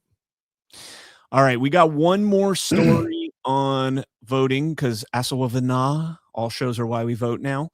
Los Angeles Times, Riverside County Sheriff Chad Bianco seizes more than 500,000 ballots. Riverside County Sheriff has seized more than 650,000 ballots from last November's election and is investigating whether they were fraudulently counted. Quote, this investigation is simple. Physically count the ballots and compare that result with the vote totals recorded. Bianco said in a news conference. The unusual probe drew a sharp rebuke from California Attorney General Rob Bonta, who said in a statement Friday that this is, quote, unprecedented in both scope and scale, and appears, quote, not to be based on facts or evidence. Bonta saying, quote, there's no indication anywhere in the United States of widespread voter fraud. Counts, recounts, hand counts, audits, and court cases all support this. Bianco's department on February 26th seized about 1,000 boxes of ballot materials from Riverside County related to the November election for Prop 50, which is the one that redrew California's congressional districts and brought 5 more seats for House Democrats. Investigators are looking into allegations by a local citizen group that, quote, did their own audit, end quote, and found that the county's tally was falsely inflated by more than 45,000 votes. Prop 50 passed in Riverside with a 56% of the vote, a margin of more than 82,000 ballots. Now, okay, they're claiming 45,000 were fraudulent. Well, they won by 82,000. Yeah, but they shaved votes off of all of these counties throughout. That's how one of the ways in which they do it. Yep. And so, again, the meltdown from these officials, especially the attorney general, without nobody can look at this and how is that not something just glaringly obvious to people, the obfuscation that you get from elected officials that don't want the matter in which they were elected investigated in any way, shape, or form, even when it's an elected official who's on a future ballot. He's on the ballot for governor, Chad Bianco. They don't want anybody looking at any of these ballots. It's just got to be obvious at this point. I think it is. I think it's obvious to the vast majority of Americans. The only reason to not look is because if you look, you may find something. And every time a politician tells me something is absolute certainty, I believe the exact opposite. Amen. Amen. Here's Eric Swalwell saying the only way MAGA knows how to win is by cheating. Swalwell, of course, is running against Bianco in the primaries. Bianco's, and I hope I'm saying his name right, Bianco, says, quote, I think Eric Swalwell read the story wrong. We were the ones investigating the 45,000 vote discrepancy. Your attorney general is the one trying to block it. I love that. Throw that back in their face. The only way they know how to win is cheating as they're investigating whether or not there was cheating. Make that make sense. Yeah. Projection. Yeah. I do think the numbers in California, just to highlight this, so California does a jungle primary, meaning everybody gets to go into the initial part of the primary, and then only the top 2 contenders move on to the general election, and it doesn't matter what party they're in. And right now, You've got Steve Hilton and Chad Bianco winning at 17 and 16% respectively. Katie Porter, who's a disgrace of a candidate, is tied with Swalwell, another disgrace of a candidate. And then moving down the line, I mean, the only Tom Steyer's kind of a recognizable name. Javier Becerra, the former was he NIH director? Yeah, I believe so. No, I think, wait, what was he? HHS? Yeah, HHS, yeah. Becerra is going to have some problems here, man. He's going to have some fraud claims resulting from the former chief of staff, Gavin Newsom's former chief of staff, that was laundering COVID funds in California. Becerra gets named in those indictments. Yeah. So, yeah, he was the 25th secretary of HHS. HHS, okay. Yeah. All right, so let's get into a little bit of geopolitics. I don't want to go too crazy because we do have Ghost on tomorrow to unwrap all this. But President Trump truthing out over the weekend, if Iran doesn't fully open without threat the Strait of Hormuz within 48 hours from this exact point in time, the United States of America will hit and obliterate their various power plants, starting with the biggest one first. And Iran, in response to this, says this is Al Jazeera posting their response. The Iranian military has outlined a potential response to President Trump's threats to attack the country's power plants, saying that the Strait of Hormuz will be completely closed and will not reopen until our damaged power plants are rebuilt. All power plants in the energy and information technology infrastructure of Israel will be widely targeted. All similar companies in the region that have American shareholders will be completely destroyed. And power plants in the regional countries hosting U.S. bases will be considered legitimate targets. Now, that hold on one second here. So the other threat that they've made is to destroy the underground cables that basically account for like a huge percentage of global connectivity for the internet. Mhm. If they attack those, I think they were saying like 30% of countries would be shut off from the internet. Wow. Global internet, global. Yeah. But still, I mean, that is huge. Like the amount of insanity that would cause in global markets would be absolutely crippling. So it's going to be curious to see how all that plays out. Well, from what I understand, there was an Iranian power plant that was hit over the weekend, and President Trump just earlier this morning said that he is holding off on any additional strikes for 5 days because they're actively in negotiations with Iran on this issue. So I've got the post. I had not heard about the strike. If you could maybe find that while I right. I've seen a number of different people sharing this, but I just shared it with you, and then I'm also sharing President Trump speaking this morning about halting any additional strikes. Okay, let me read President Trump's message first. It says, I'm pleased to report that the United States of America and the country of Iran have had, over the last 2 days, very good and productive conversations regarding a complete and total resolution of our hostilities in the Middle East. Based on the tenor and tone of these in-depth, detailed, and constructive conversations, which will continue throughout the week, I have instructed the Department of War to postpone any and all military strikes against Iranian power plants and energy infrastructure for a 5-day period, subject to the success of the ongoing meetings and discussions. Thank you for your attention to this matter, DJT. And let's see. I see you sent me that. What do we got here? Is it shared on the screen? Oh, yeah. Is that you sharing that for my screen? Or no, that's your screen.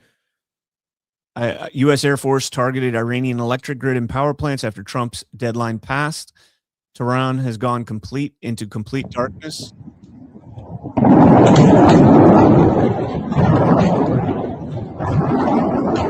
Those are definitely transformers going. Yeah, I was about to say the blue light. The blue light is definitely transformers going off. Yeah.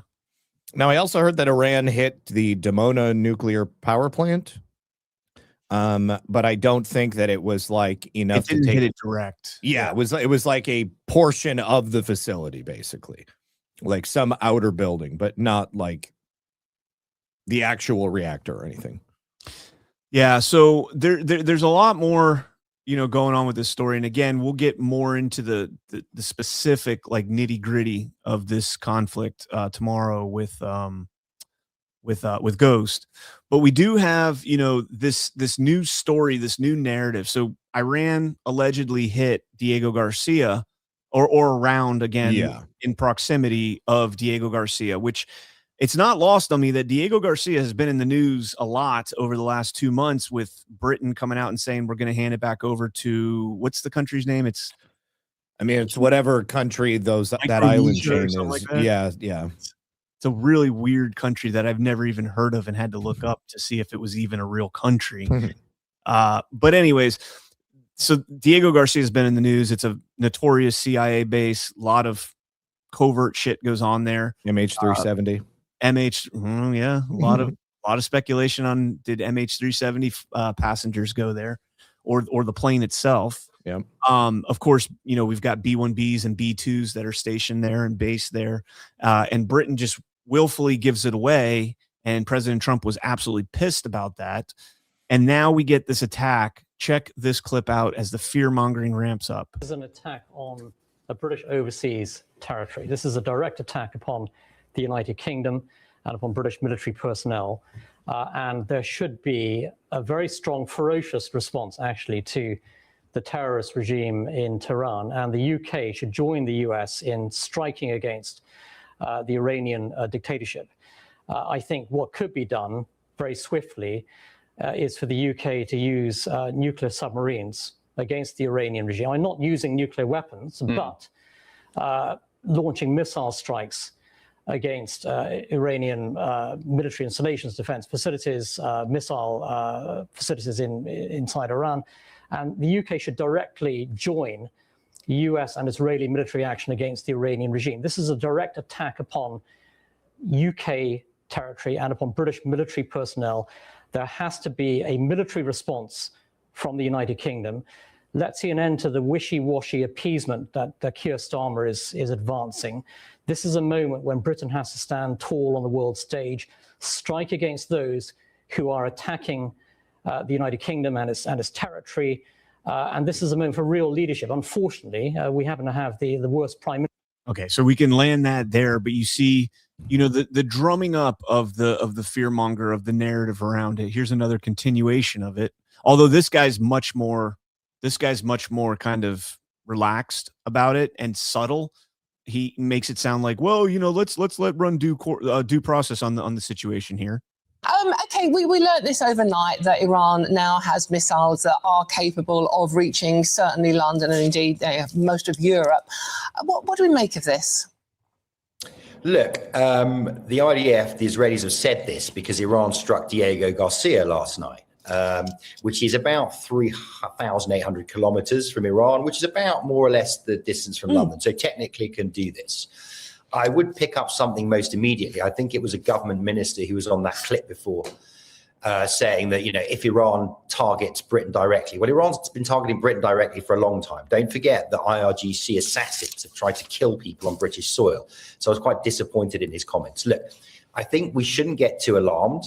There's a big difference from the potential to do it from them actually doing it. We should also point out that there was no real damage to the base. We hope that if it comes to it, that there are missile defense systems in place. That said, the government can't really take out the bins properly. So all right. So he's being bins is trash in Great Britain. So that's funny. So again, the hunger is kind of drumming up, right? You got the first guy that's like, war, bomb them. Great Britain needs to get in the war. And the other guy's like, well, if it's true, we need to get in the war. But hey, let's keep our cool for just a moment here. We did get Mark Rutte, who calls Trump Daddy Trump.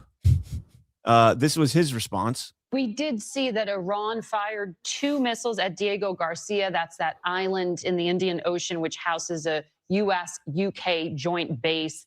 That was 4,000 kilometers from Iranian territory, furthest Iran has ever gone. You just heard Ambassador Waltz say there might be a difference there in how Israel and the U.S. assess that capability Iran has in terms of what they fired. But Israel says these were intercontinental ballistic missiles that could hit Berlin, Paris, and Rome. Does NATO share that Israeli assessment? We cannot confirm that at the moment, so we're looking into that. But if this So NATO can't confirm it. Israel's already full blown. It was ICBMs. Nobody else has any confirmation of this, whether or not it's actually ICBMs from Iran. Iran has denied it. Iran said it wasn't us. You know, again, I hate to, jump the gun on this, but the calls immediately, the propaganda immediately to try and continue this war, like the IDF putting out this image right here. Mhm. This is pure fear mongering right here. Look, if Diego Garcia is right here, they can hit you in Great Britain. You guys need to join the war. They've never had a Gulf of Tonkin or, USS Liberty in order to try and, kind of bait a foreign country into a war on their behalf. I just take it with a grain of salt. Let everything kind of run its course. President Trump just told us that he's in negotiations. He's in negotiations with the Iranians to try and come to a complete end to this. And all of a sudden we get the Diego Garcia. They've got 4,000-kilometer intercontinental ballistic missiles from the IDF. Take just goose fraba for a minute. I think that if this was Iran, I mean, why wouldn't they just admit it? I mean, that would be a deterrent to people continuing to attack them. I also think that European leaders are a bunch of pussies and they don't get involved in any military conflict until they smell the end in sight. So I don't think that we're very far away from this being completely, smoothed over. I think that we're probably pretty close to the end. I tend to agree with you on that. Again, I don't know. I haven't had the opportunity to talk with you yet about the Joe Kent claim that Israel forced our hand into this. I think, we've hashed that out many, many times on Badlands Daily. I've made my arguments on SitRep. I don't know if you had a take on that or not, but this is kind of similar. I'll land this right here, but this is kind of similar. Trump's negotiating, potential for negotiations to come to fruition, something good to come of it. And then all of a sudden we get, some escalation in the war. So, yeah. So I think that the one thing that the one thing that influences President Trump to take action of this type is ultimately the reduction of human lives being lost. And it all depends on what your perspective is on, influencing. I think that President Trump's actions ultimately, and he said this already, this was going to happen. And so our intervention was an effort to alleviate more deaths than necessary. Now, other people might look at it like Joe Kent apparently saying, that, oh no, Israel forced us. I don't think anybody is forcing President Trump to do anything at all. I think that it's all a series of calculated decisions based upon potential outcomes. And President Trump, up until this point, has shown time and time again that he wants to make sure that as few people die as possible. And there's only so much influence that we can exert on a nation like Israel or any other nation out there in the world. And President Trump's actions thus far have been pushing the entirety of the world as close to peace as we can possibly get. And in order to get there are definitely going to have to be concessions that are made by a variety of different countries. And if we can bring Iran into the Trump world order, then I think that is a good thing for everybody. So I don't think, and I'm going to be very brief because I'm sure our audience has heard this from me many times, but I don't think that Israel came to the U.S. and is like, you must attack with us. I think when Trump says that there was an imminent threat, I think what that imminent threat was Israel attacking, maybe prematurely, but going in without necessarily informing the United States. Sure. And or just nuking Iran altogether. Well, the United States had to react right away. Right. And the reason for that is because if Israel attacks Iran by themselves, they don't have, I don't believe they have the capability of taking out all of the retaliatory, forces that Iran would be able to utilize against them and against us. And it would absolutely be against the United States. If Israel were to attack Iran, the United States would absolutely catch the fallout from that just because of our relationship with them up until this point. So when they attack, the United States is like, oh, shit, they're going in. If we don't rush in with them right now and take out the targets that we've identified, they're going to retaliate against us, and we're going to then be really forced into the war. Right. And to me, was the imminent attack. I think Israel absolutely saw the negotiations that were being made between Witkoff, Kushner, Aragchi, the Iranians, and I think they jumped the gun. That's just my take. We're seeing it. Joe Kent comes out and says the same thing. The very next day, President Trump says Israel attacked Port Saars all by themselves without our knowing. Yep. And now you've got this, as President Trump is literally saying we're in negotiations with the Iranians, we get the Diego Garcia attack, and now all of a sudden Great Britain is getting pushed into the war. Not saying that they're in it yet, but they're getting pushed. All of it, it's the same playbook every single time. Every time there's some sort of negotiation with Iran, something happens that is either directly attributable to, or you can broadly speculate that it was the IDF and the Israelis that did it. And it continues on and on and on. Absolutely. Yeah. I think Joe Kent coming out and saying that was President Trump saying it publicly without being able to him say it publicly. I think Kent is absolutely an op in this. Just my take. Pure speculation. Right on. All right. One last story before we get out of here, just because I love seeing this. I love the show, but the guy is just a liberal douchebag. I think his name's Alan Richson. Yeah. Reacher. Did you see this video? I haven't seen this video, but I've seen Reacher. So according to Daily Beast, and it looks like based on the video, he and his kids were riding like bikes, motorcycles, like street bikes, up and down the neighborhood. And I guess one of the neighbors came out and said like, hey, knock it off. What the hell are you doing? And Jack Reacher was having none of it. Check this out. Holy jeez. He's a big dude.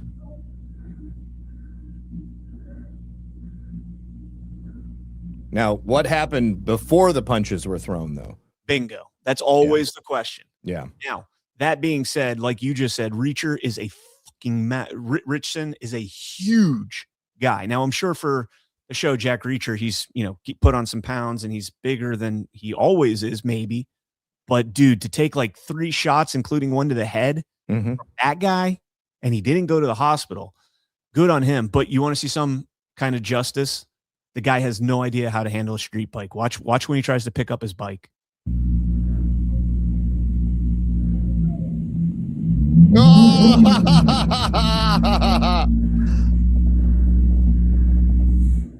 That's funny.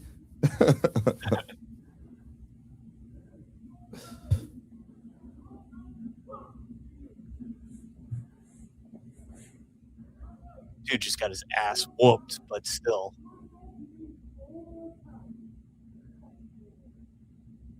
I don't know who's riding the dirt bike. I only see 3 guys there.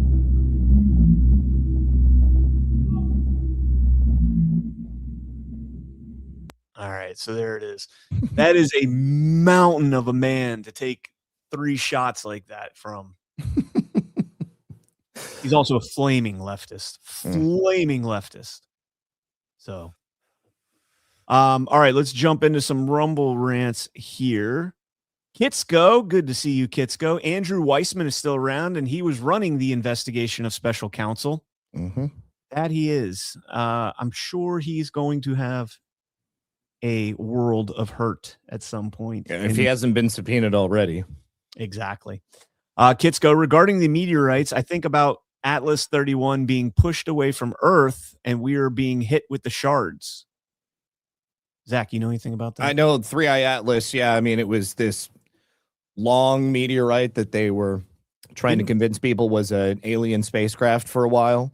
Yeah, I don't know too much about it, just because I mean I came by Earth and then it went and zoomed around us and went the other way. But there's meteorites hurtling through space all the time. It's not unusual for things to come through the atmosphere. Didn't we just didn't we just come out like a 3 weeks ago and say that we Armageddoned a meteorite? Yeah, we did. Yeah. So maybe that has something to do with it. I mean, maybe that wasn't such a great idea that now we're going to have these a 3-foot shard that weighs 1 ton. I mean, 3 feet's like that, right? Yeah. Well, you can't see the screen. 3 feet. I mean, that's crazy to think something that small would weigh a ton. They're very dense things. All right. CNS, and thank you, Kitsko. Appreciate the rants. CNS 1000. How about if all of Homeland Security flew under a wing of the military? I think that's probably where most of it should go. Yeah. Yeah. We've talked about that a lot. ICE should be within the U.S. military. ICE and custom CBP. CBP could go under military and Coast Guard, kind of dual, split it up. Customs and border protection. Customs going with the Coast Guard, border protection going with the U.S. Army. FEMA, National Guard, DHS would go to, or HSI would go to DIA. Yeah, I mean, it should be a military branch, not and accountable under military regulations rather than civilian infrastructure. Mm-hmm. Naturally, Nikki, have you ever watched Doctor Who? Or excuse me, let me say, have you ever eached Doctor Who? And I'm only saying that because I happened to catch this in the chat where Naturally Nikki's like, I finally found out how to rant and I have a typo. we get what you're saying. Appreciate the rant. This episode is what Ozempic makes me think of. The fats just walk away. Oh, gosh. Let me play this real quick just because this looks like it could be pretty epic. Oh, it's 4 minutes. Guys, killing me with the 4-minute clip. Technically speaking, it's gone by 1:10 in the morning. What makes you say that? All right, we can't do it. We can't do a 10-minute or 4-minute clip. But thank you for the rant. I'll watch it between Y Chromes. Maybe we'll play it on Y Chromes. Flying Storm at Steve Craw. Alpha Warrior Sheriff lives there. Alpha Warrior Sheriff, he lives there. Maybe Alpha can go talk to him to get more information for the show and invite Sheriff on the show. Yeah. Yeah, that's where Alpha was I think he started there in Riverside, Cathedral City. I think is where Alpha started. So, yeah. Thank you, Flying Storm. I'll reach out to him, talk to him about that. Actually, I'll talk to him in an hour. Simple Sam, 1779. Why are you so excited about no mail-in ballots? You always talk about that in red states. People live really far away from society, so I don't think a farmer in Idaho prefers the mail. That's retarded. Don't you think? Okay, so here's the thing. There could be stipulations that, if you live more than 20 miles or 10 miles from a polling place, then sure, you could be eligible, but there's a process you have to go through. I'm not saying we're against mail-in ballots. I am avidly 100% uncategorically against universal mail-in ballots. Okay. I am also categorically against universal mail-in ballots. I am, however, also against mail-in balloting in most of the instances where they make an argument for it right now. I would suggest to you that before the whole COVID pandemic, farmers in Idaho had absolutely no problem going in and voting at their local county polling precinct, because we're not talking about like 100 miles or something like that. Okay, every single state is made up of counties, all right? And there are enough counties that give people access to go in and vote, all right? So, no, I don't think that that's a valid argument at all. If for some reason somebody needs to vote by mail-in ballot, I think that it would have to be because maybe they have something unavoidable. They have to be out of the country. If they are military, then that would be UOCAVA. That's completely separate from the mail-in ballots. And even UOCAVA has a whole bunch of problems. Talked about that on a number of occasions.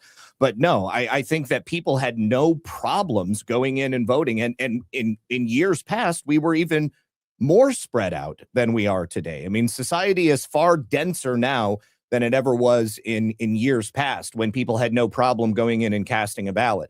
I don't know. And I don't know any single farmers in Idaho who have ever reached out and suggested, that they need to vote by mail. I mean, everything else that they would need to do away from their farm involves driving. If they're going to go to a grocery store, if they're going to go get gas, if they're going to go to the DMV, if they're going to go get their car worked on, they're driving the exact same distance as they would drive to go cast a ballot on election day. So no, I don't think that that's a valid argument.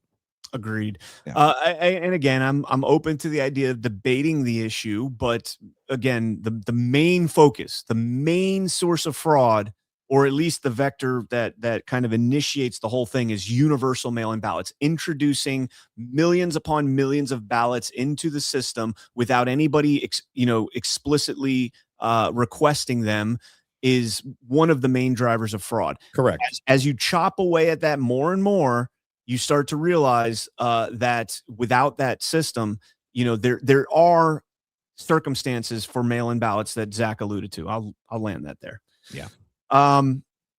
Flying Storm, Why We Vote is number 1 on all platforms. Why We Vote is number 2 on everybody's schedule. Why We Vote is number 3 on the ballot box. Okay. I appreciate the kind words. I don't know. That's kind of like an incomplete thought. If you want to clarify a little bit more, but I appreciate it. Seems like Why We Vote is his favorite show. Is your favorite show, and that is I take that to heart because it's my favorite show, and it's a very important show. And we just did an interview with Peter Tickton. It got a little spicy, and I'll leave that at that. I'll have to check it out. That is all I'll say about that. All right, so let's see. We could talk about GART 11 coming up in like 3 weeks now? 3 weeks? Okay, wood crazy. Idaho here. You aren't driving very far to vote. Exactly. Well, I mean, there are parts that it's a big state, and I'm sure there's farms that are far away removed from anybody, most of it that be in their own land. But you made the great point. Every other part of your life, you have to travel a little bit. Yeah. So maybe for those people, make them eligible for early voting, or a ballot that you cast in, and it has to be sealed somehow until election day and opened in front of observers. I don't know. Matt, you start making exceptions, and you get to mass mail-in voting. Exactly. And that's exactly where we are, and that's exactly why we have problems with the fraud that we do. It's one of the big problems, all right? And in every state where they automatically print a mail-in ballot and just send it to everyone, that is each and every one an opportunity for fraud. Exactly. All right, we'll go ahead and land this here. Zach, as always, what do you have coming up? So I've got my show at 5 p.m. and then tonight at 10:30 we are oh my God, Cisco, I hope you didn't piss. We have the completion of our show about Andrew Breitbart's murder. All right, I should go right now because he's literally going to piss if I don't take him outside right now. Okay, I'll see you guys. Bye. Patriots, the fight for truth doesn't stop at the screen. It's hitting the road again. Badlands Media is rolling into Nashville on April 9th through 12th for the next stop on the Great American Restoration Tour. Join your favorite Badlands hosts and like-minded Americans for 3 powerful days. Packed with unfiltered discussions, deep dive panels, and real debate. Hear the raw truth, ask the tough questions. No topic too hot, no question too bold. GART is where our community comes alive. Tickets are on sale now at badlandsmedia.tv/GART, where you can also grab a virtual pass and watch from home. Join us to question narratives and fight for America's future. Nashville is calling. The restoration continues. Get your passes today. See you in Music City.